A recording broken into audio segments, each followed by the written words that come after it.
So we're here at the home of Mike Tobia here in Southern California. Let's step inside and see what he's got going on today. Mike is head of product and marketing at Dragon Alliance. He started off as a pro snowboarder, and now he's the inventor of 4 patents, including the award-winning and world-recognized frameless goggle design. Mike recently launched Nike goggles, and his products have been nominated for several awards. You might recognize Dragon's H2O floatable sunglasses. What an amazing opportunity to sit down with an industry innovator. Let's go and meet Mike. All right. So we've had an amazing opportunity today. So thanks, Mike, for joining us. Yeah, thank you for inviting me for this interview. You're the head of product and marketing at Dragon Alliance. Can you take a moment to describe your role at the company? Yeah, so I oversee all of our design, development, merchandising for our products, involved with our supply chain management as well. And then recently I now have the creative and marketing functions reporting up to me, where I'm primarily focusing on developing our global go-to-market strategies to ensure alignment between product and marketing. Cool. So, as a leader, what are your ideals and what are your priorities when it comes to fostering company culture? I think that it's important as a leader to clearly communicate to the team what the goals and objectives are. I think for a company, it's important to have a vision and mission, and then that trickles down throughout the rest of the organization. So with that, you then can have team collaboration with everyone that's there, really empowering individuals to make their own decisions based on where they know they need to go. Cool, thanks. So what qualities do you look for in potential leaders and how do you recognize them? I think that it starts with having some core competencies and the business skills that are required. And then that individual should have some strong communication skills. Because essentially you're earning trust and respect from a team. So you need to be good at what you're doing and able to effectively communicate where the team needs to go. And a lot of that's natural talent, and a lot of it's things that can be refined over time. And I think for myself, over time, it just becomes a little bit more intuitive. You can pick up kind of who has those and who has more opportunity to build on it. Looking back at your career, you literally experienced a breaking point. Broken back, a crash during snowboarding. What did you do to take those lemons and turn it into lemonade? And what advice do you have for people who are experiencing an unexpected change in their career? Yeah, that was a pivotal moment in my life. It was very challenging. I remember laying in a hospital bed, staring at the ceiling. I wasn't sure what was next for me in life. I was going to be able to snowboard again or surf or do all the things I loved. I didn't know if I was going to be able to walk again.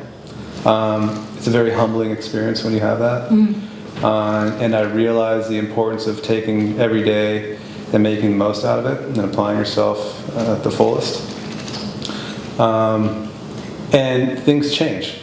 At least for me, I realized that I wanted to apply myself at the fullest capacity going forward and take every day for what it is.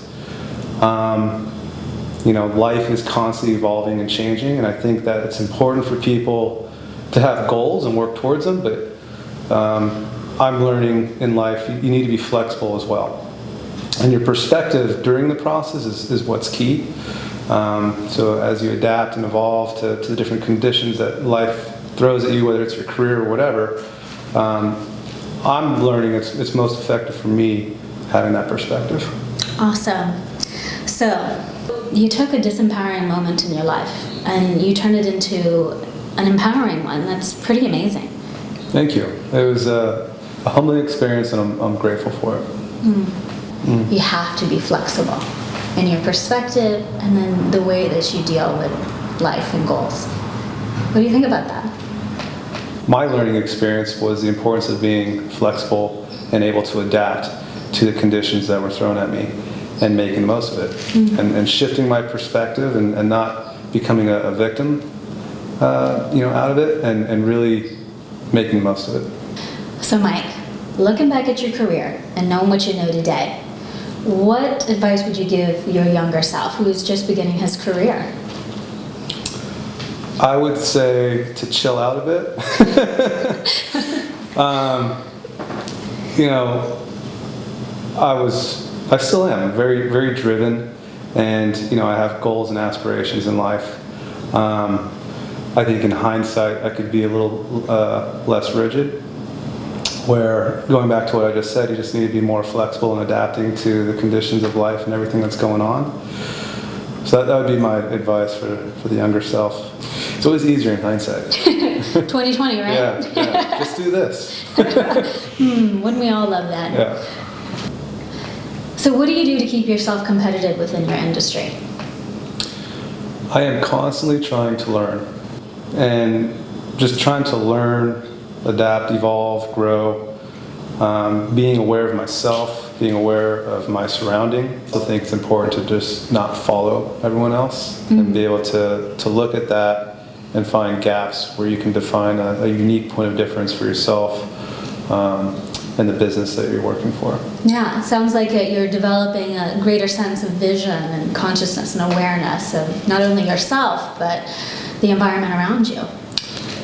Yeah, I try to. It's important to be mindful, to be aware of yourself and the environment around you, and that's going to give you a multi-dimensional perspective on what's happening, which is far more robust than just a singular perspective. So, how often do you travel for work, and what do you do to create harmony between your professional ambitions and your family life? I think it's part of the job, a leadership role for a company, and we're a global company, so you need to be able to have firsthand insight to what's going on into those different geographies. You know, with that, if you're being proactive, you're going to seek out opportunities for business growth, and then there's a lot of times where it's just more effective communicating in person. If you're, you know, closing a business deal, working with retailers, solving a problem at a factory, whatever it is, I found that it's most effective being there in person versus just hiding behind an email and phone. Yeah, so you're in touch. Definitely. It's just the easiest way to collaborate, solve problems, which essentially is what business is. And that's why I think it's critical that you're in a profession, in an industry, in a company that you're passionate about, believe in.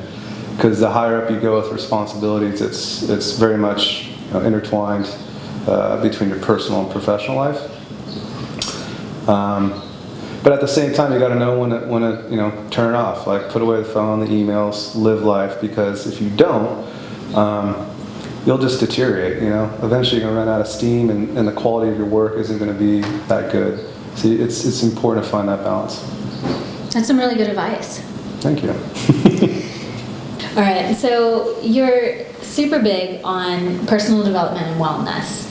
How do you incorporate this passion into your own life, and what advice do you have for people who want to do the same? Yeah, I think that if you want to be high performance in what you do, it starts with taking care of, you know, your mind, body, and soul. So, you know, the diet, type of exercises that you do, the amount of time you spend outside, connecting with nature, meditating, all those different things helps you have an awareness on yourself and the environment. And I've personally found that by doing those things, I've been able to improve my performance and what I feel my contributions are to the organization I'm with, or the team that I have. I love it. Sounds like you have a firm grasp on what works for you. Well, I'm getting there. All right. So thanks, Mike, for joining us today on Leslie's Lineup. I really appreciate all your insight and all the inspiration that you're going to be giving to the Malachi.com readers. So thanks a lot for being here today. Yeah, likewise. I really admire the writing that you've been doing for Malachi. I think you have great insight. And it was a pleasure and honor to be able to interview with you. Awesome. Thank you so much, Mike. Yeah, thank you. Okay.